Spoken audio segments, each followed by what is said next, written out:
You ever get a call so weird, so completely out of left field, that you check if someone's pranking you? That was me on a Tuesday at 11:43 a.m., sitting in my tiny apartment's kitchen, halfway through a bowl of microwave noodles, when my phone rang. The number was weird. Out of state. "Hello, is this Nathan Reynolds?" the voice asked, all business. "Speaking. This is Tracy from Silver Oak Mortgage Servicing. We're calling about the delinquent balance on your mortgage. We've mailed several notices." "Hold on, what mortgage?" Tracy didn't even skip a beat.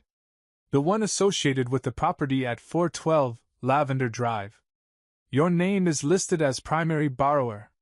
Current outstanding balance is $523,117.83. I laughed. Out loud. I had to. "Lady, I rent a 600-square-foot apartment, and my bed is on the floor. I don't even own a couch, let alone a $500,000 house." There was a pause. Then she asked for my birth date. My SSN. She confirmed everything. And it matched. The loan was in my name. I felt the blood drain from my face. My hands actually went cold. You know that feeling when you're about to get hit with something big and your brain starts going, "No, no, no, no." Yeah. Turns out, a year and a half earlier, someone had taken out a mortgage using my identity. With a cosigner. My credit report had been flawless. I'd always been proud of that. But somehow, someone had opened a loan, bought a house in a different state, and defaulted on it within 10 months. The cosigner? My dad. That's when I knew. I hung up and called him immediately. He answered like he always does, like he was mildly annoyed someone dared disturb his retired man peace. "Nate, what's up? Did you put me on a mortgage?" Silence. Like I'd asked him if he'd buried a body in my backyard. "Why would you think that?" he asked too quickly. "Because the bank just called me about a house I apparently own, and guess who else's name is on it?" Nothing. Then finally, "Look, calm down, it's not a big deal." Not a big deal? My voice rose an octave. "You used my identity to buy a house. That is a massive deal. That's fraud." That's when I heard it. The voice in the background. My sister. Rachel. Of course it was her. She's 5 years younger, lives in a constant state of yoga pants and brunch debt, and still complains that the universe is out to get her because her influencer dream never took off. My parents have bailed her out more times than I can count. Meanwhile, I've been working 2 jobs since college just to keep a roof over my own head. She needed help, my dad finally said. "Help? You signed me onto a $523,000 loan without asking." "Well," my mom's voice piped in now. "You weren't using your credit for anything important." I had to sit down. I was so stunned, I didn't even have words. I found out later that they'd used an old power of attorney form, one I'd signed years ago when I was 18, so my dad could help with a student loan appeal, and used that to ram through the paperwork. Somehow, the mortgage company missed all the red flags. And my credit? Ruined. When I pulled my report, it was a disaster zone. Late payments. Collections notices. A foreclosure in process. And me? I was about to get sued for a house I never set foot in. I sent a cease and desist to the mortgage company. Froze my credit. Filed an identity theft report with the FTC. But it wasn't enough. The bank still had my name and signature on the loan. The one my own parents forged.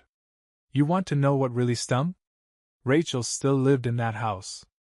Throwing wine nights. Posting. Debt-free vibes only. Selfies. In the house I was on the hook for. That's when something inside me snapped. I'd always been the good son. Quiet. Responsible. The one who didn't ask for anything. But they took everything from me. And I was done playing nice. So I made a plan. And when I was finished, they were going to wish they just defaulted on the damn mortgage alone. 3 days after that phone call with my parents, I stood outside 412 Lavender Drive.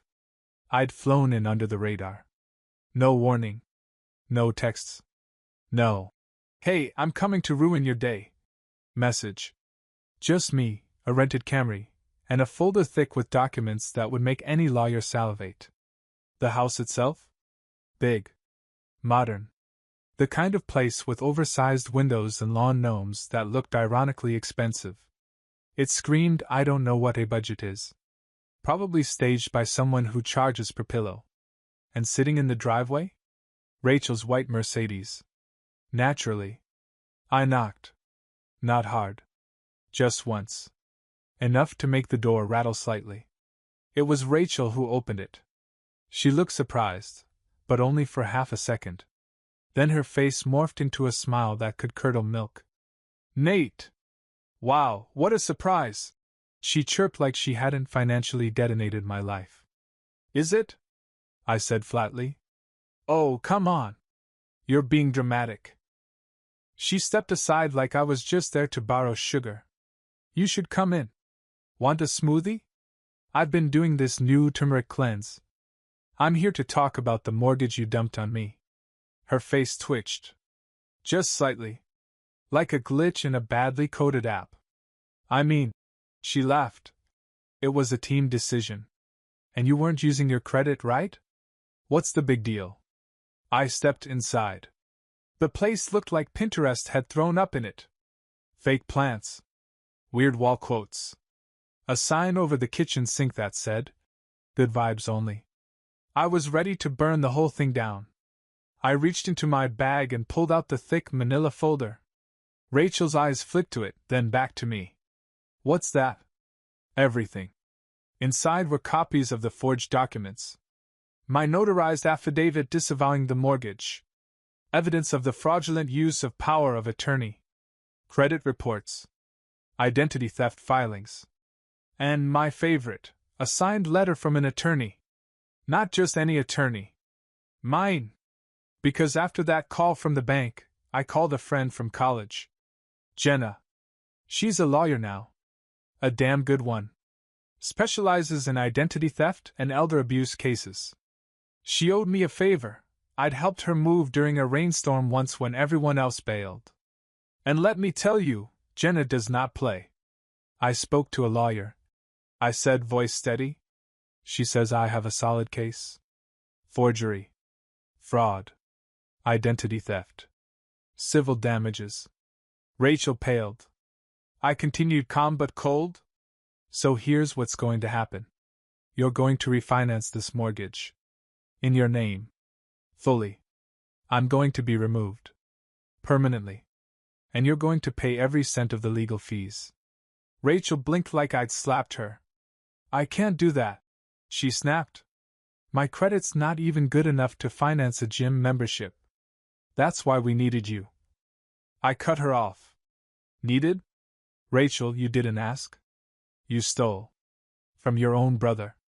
And our parents helped you. And that's when they walked in. Speak of the devils.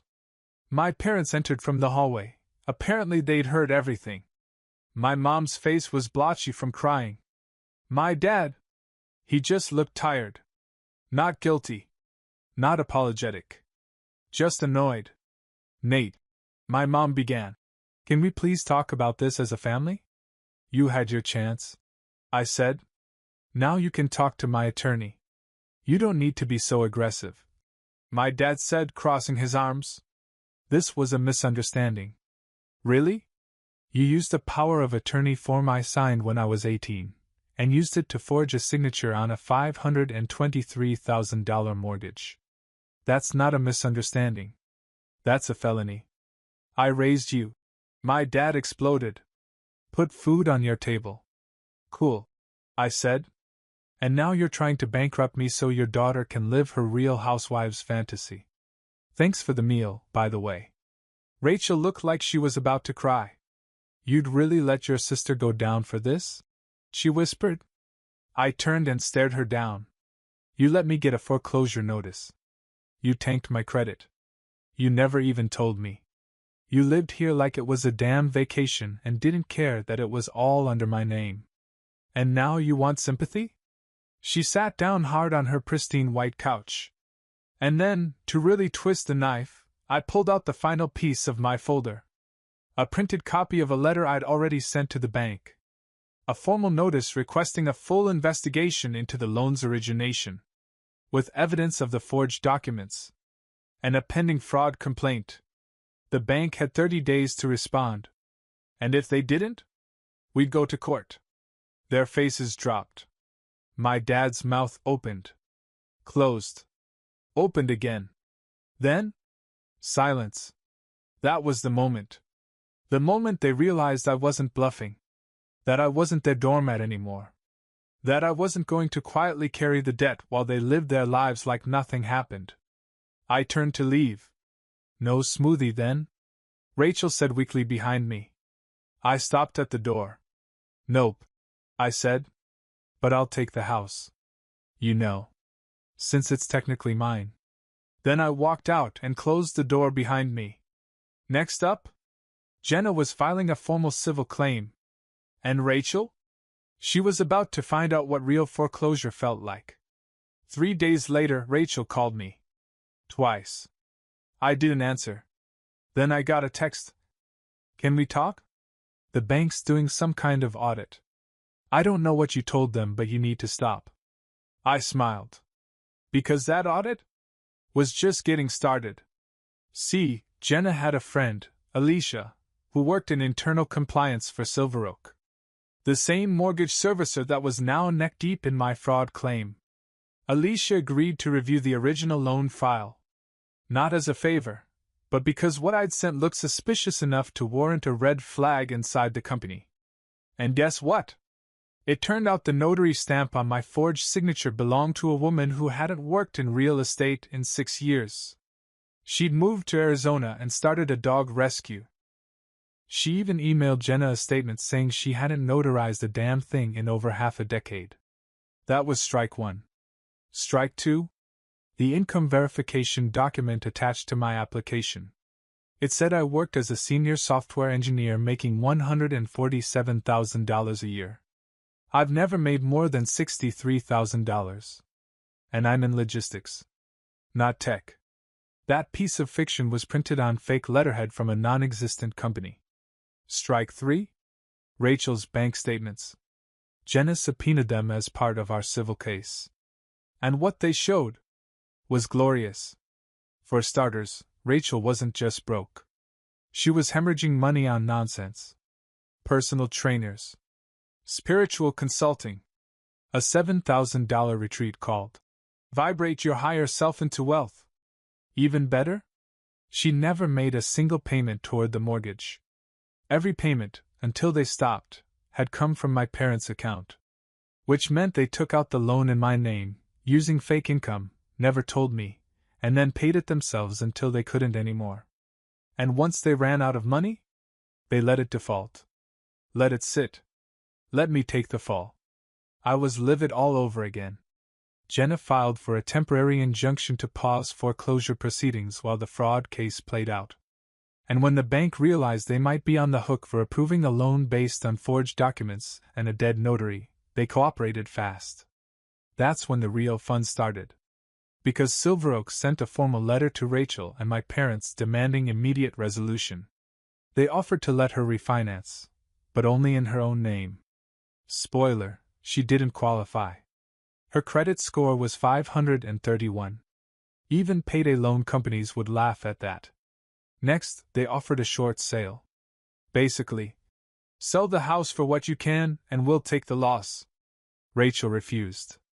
She said, and I quote, I manifested this house. It's mine. She actually told the bank's loss mitigation rep she wasn't aligned with financial pressure right now. So the bank began foreclosure proceedings. This time, with both my dad and Rachel listed as primary defendants. Not me. Because the fraud claim had teeth now. Legal teeth. The best part? Rachel still didn't know I'd requested one more thing through Jenna. I wanted to attend the foreclosure hearing. In person. I didn't just want justice. I wanted them to see me while it happened. And when that court date came? Oh, I didn't just show up. I brought the receipts. The hearing was held on a rainy Thursday morning. Perfect weather for karma. I wore a simple navy blazer, clean jeans, and the most neutral expression I could manage. Jenna was next to me, a stack of documentation in her arms like a lawyer-flavored Terminator. Rachel showed up 15 minutes late. In a white blazer and heels way too loud for a courtroom, holding a venti Starbucks like she was attending a TikTok brand meeting. She looked around, saw me sitting in the front row, and froze. For once, she didn't smile. My parents followed behind her. My mom clutched her purse like it was a shield. My dad gave me a stiff nod, the kind that says, "We're not sorry, but we know we're caught." The bank's lawyer, a sharply dressed woman named Vanessa, laid out the facts. Late payments, default, refusal to refinance, and Rachel's laughably bad credit.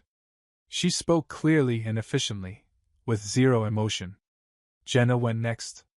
She dropped our full case folder on the table like it weighed 50 pounds. Inside were forged documents, credit reports, notarization fraud, income fabrications, and a timeline that made the whole scam obvious. She didn't embellish. She didn't need to. The paper trail told the entire story, and made Rachel look like what she was. A spoiled thief with delusions of invincibility. Then it was Rachel's turn. She stood up, cleared her throat dramatically, and launched into a monologue worthy of bad reality TV. "Your Honor," she began, "this house is my home. I created memories there.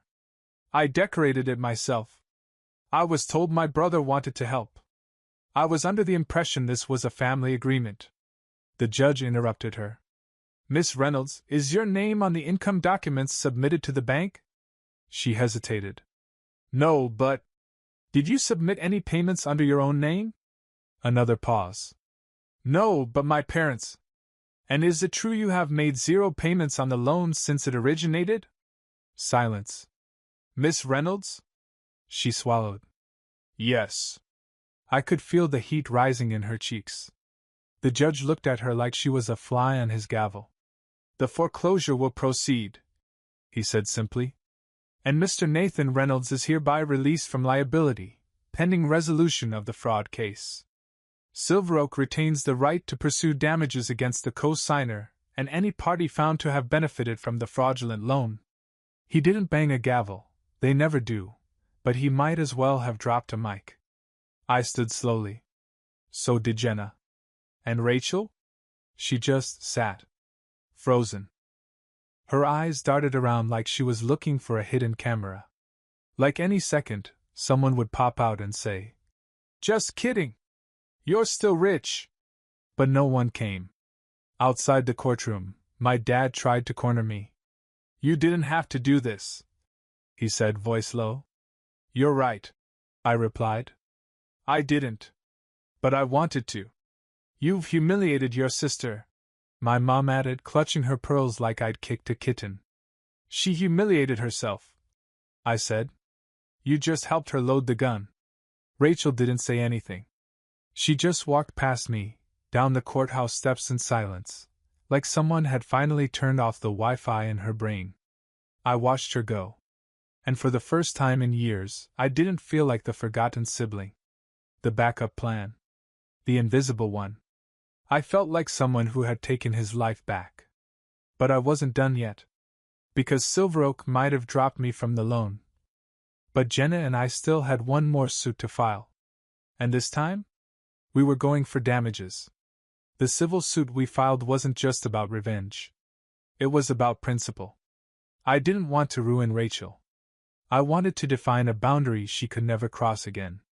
Jenna filed for damages on my behalf, citing emotional distress, credit destruction, lost financial opportunities, and unauthorized use of my identity. She tacked on legal fees and interest, and it came out to just under $215,000. The number made my jaw drop at first. "But Jenna?" Stone-faced. She said, "That's actually modest." Rachel and my parents were served 2 weeks later. I didn't warn them. Didn't text. Just let the paperwork speak for itself. And when I say the fallout was immediate, I mean nuclear. Rachel left me a 6-paragraph voicemail filled with half-sobs and full-volume delusion. I'm your sister, Nate. You're actually suing your family? Over what paperwork? You're so selfish. Do you have any idea what this stress is doing to Mom? I didn't reply. But I saved the message. Jenna said it was evidence of continued guilt manipulation. My dad emailed me the next day. One line. We gave you life.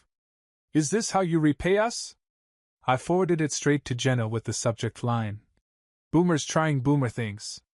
Then came the wild card, my Uncle Rob. Now, Rob is my mom's younger brother.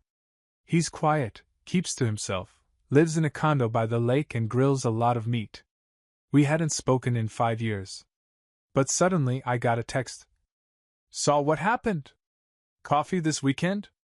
I figured, why not? We met at a local place.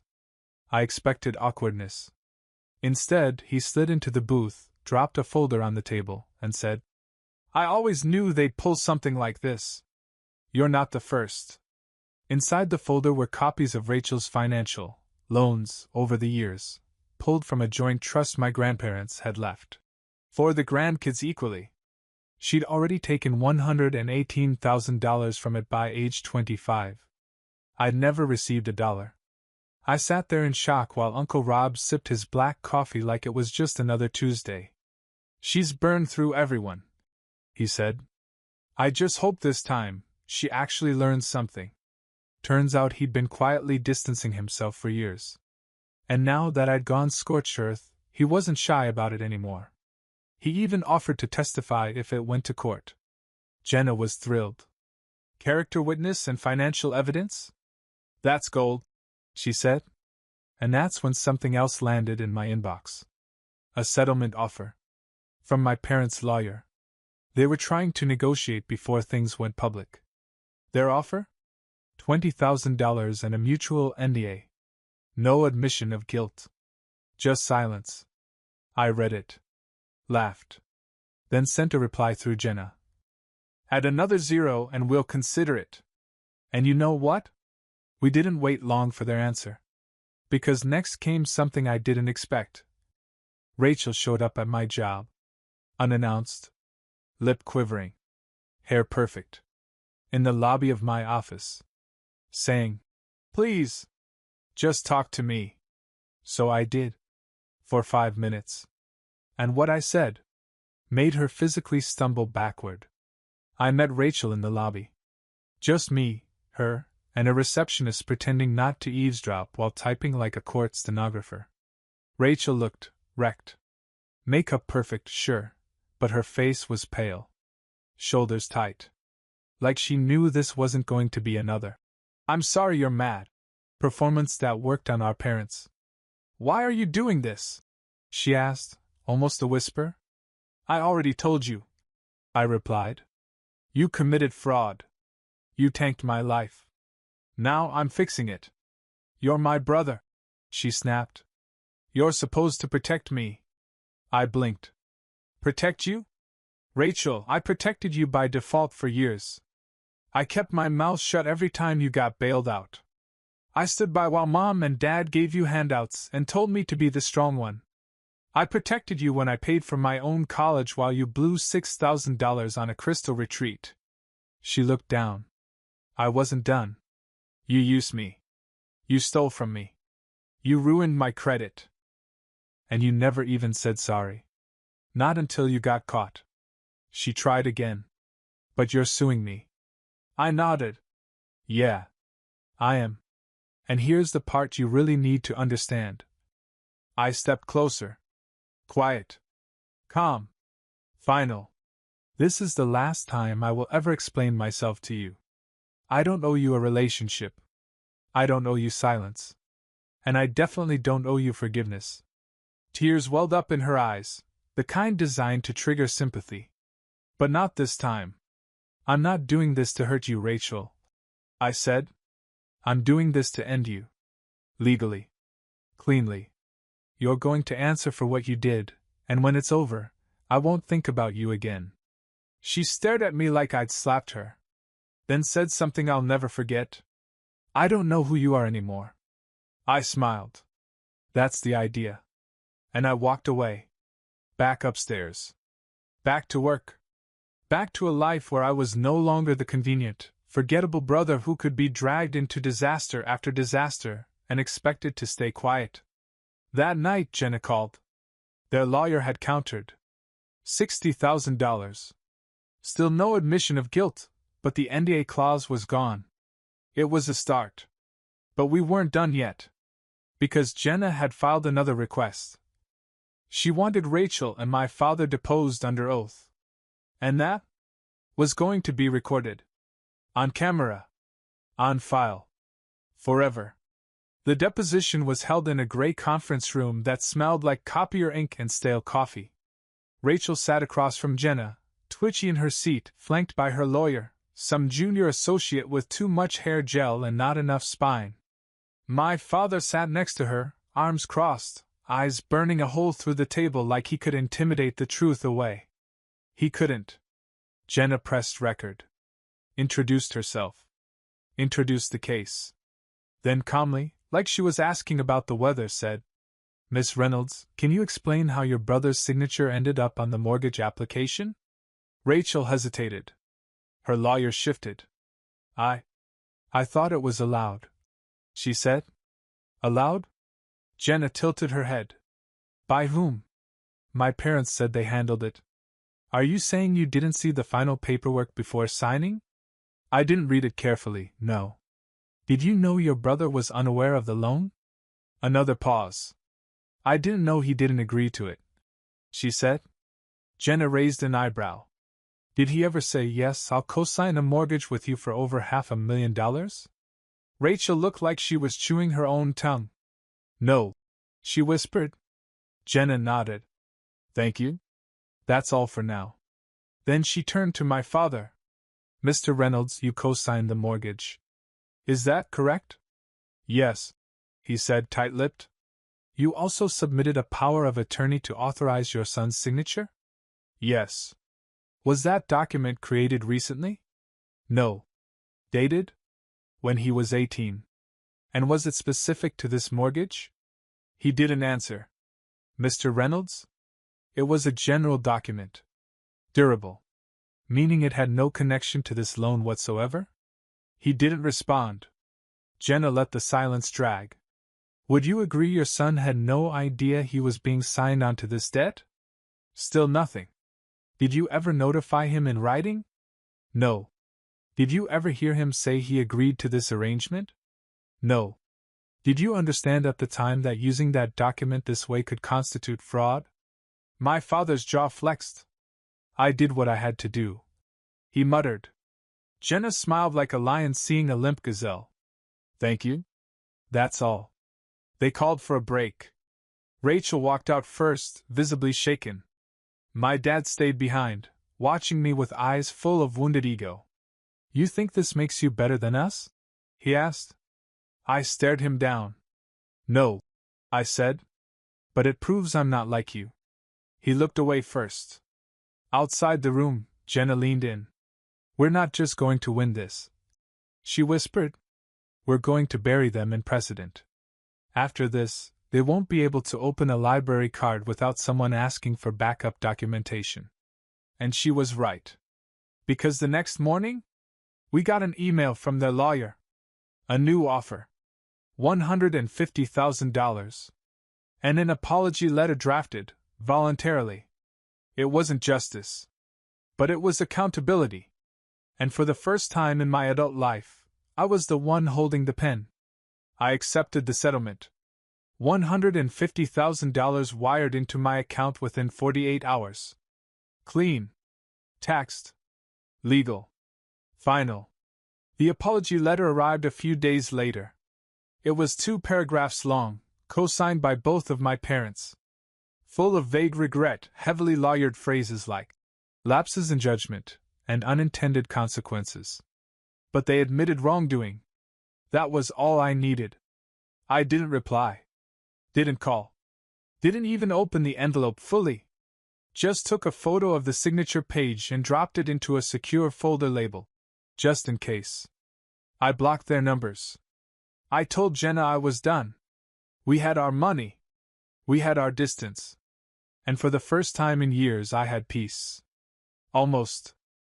There was still one thing left. The truth. See, while all of this was happening, I'd been quietly writing it all down. Journaling the entire mess, the fraud, the hearing, the confrontation. Not for pity. Not even for justice. For documentation. For people like me who always played it safe.